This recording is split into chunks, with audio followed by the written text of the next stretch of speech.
Krishna to everyone. So we have implemented our GPIO registers. So right now we'll implement our GPIO APIs. So first we'll create .h and .c file. So create stm32 f446xx underscore GPIO underscore driver .h file. Okay, and then we'll create our .c file f446xx underscore GPIO underscore driver.c file. So we have created our .h and .c file. Okay, so first thing we need to declare the headers for that GPIOs. So this is our headers.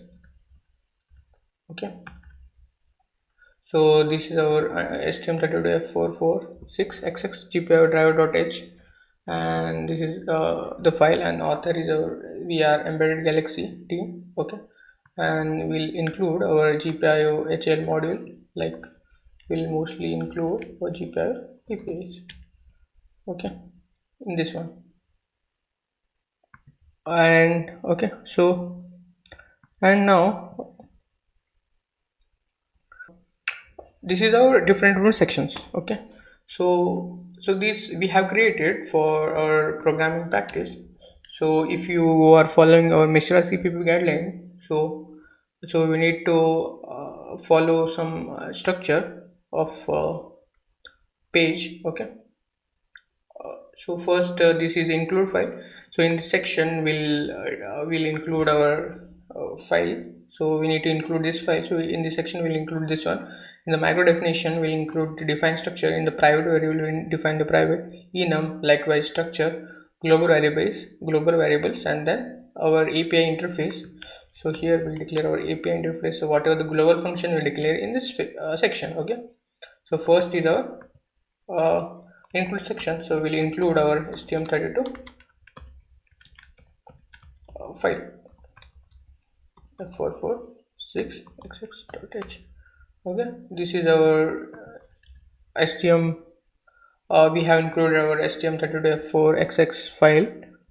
And then uh, so so for our GPIO APIs, so we need to create our different APIs. So first is our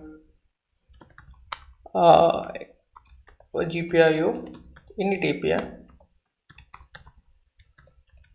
We'll pass the parameters after. Okay, so we'll think what the APIs we can implement. So for initializing our GPIO, like we need to pass pin function in that one, what the pin number, mode, speed register in the init function, and what are the configurations like output or alternative function. So everything will declare inside this function. Okay, so for that we have our GPIO init function. Okay, for reading from the pin, so we need to declare our GPIO underscore read from pin. We have two things, reading from pin and reading from port. Okay, so we'll declare reading from port. Okay, so we have read from pin and read from port. So read from, we'll give some proper name as input pin and input port. Okay, so and then we need to write into the port and write into, we need to declare write we need to declare write output pin. First is our output pin, then we'll declare for output port. Okay, and then we need for toggling the port or toggling the pin, sorry, we need the toggling the pin. So we'll create GPIO toggle pin API. Okay, so these APIs we need to implement. uh, okay, so we need some parameters to pass into. So for if you we need different functionality. So we'll create this, what are the functionality we need. So we'll create that structure. Okay, so we'll create first is our GPIO pin configuration structure.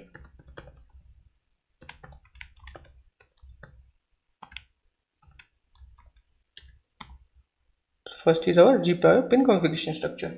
So in that one, so what are the functionality we need? So we'll declare that one.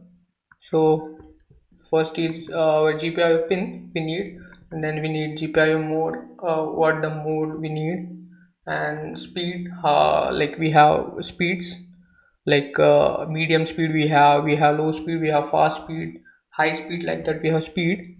And then we have pull up and pull down control. Okay, and output type, what the, we have output type as a push pull and open train, and then alternative functionality mode. Okay, uh, so first is our GPIO pin. So we have, for each GPIO port we have 16 IO configuration.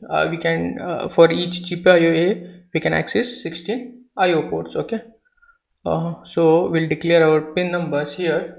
So this is our macro defined structure. In that field, first we'll declare our ports. Okay, so our pin numbers. So here we'll write p underscore pin numbers.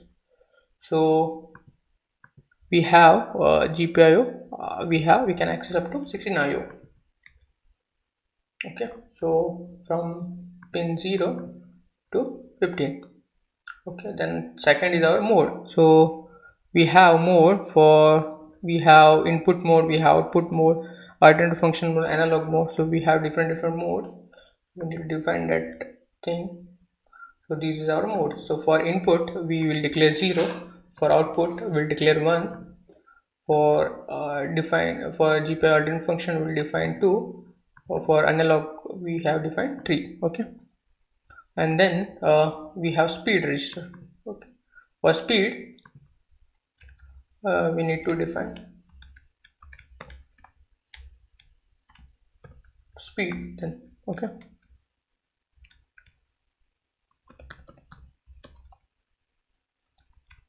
GPIO speed. Okay, pin speed.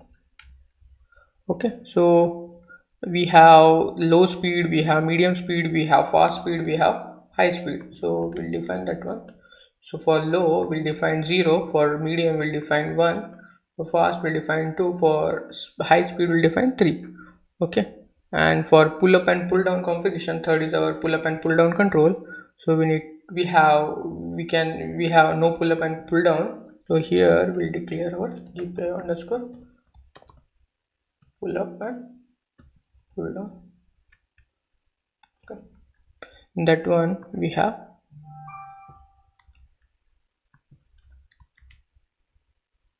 pull up. For pull up we define 0, for pull up no pull up and pull down we'll define 0, for pull up we'll define 1, for pull down we'll define 2. Okay, and then we have output type.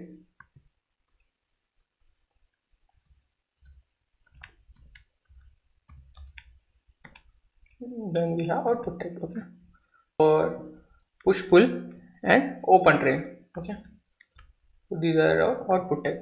First is our push pull and open train.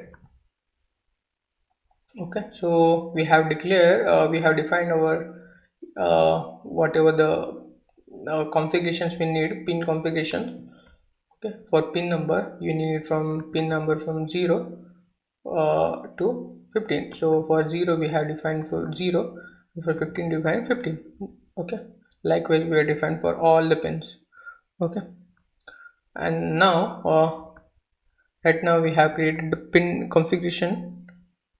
Okay, so we need handle for accessing the each pin. Okay, so we'll create one more structure.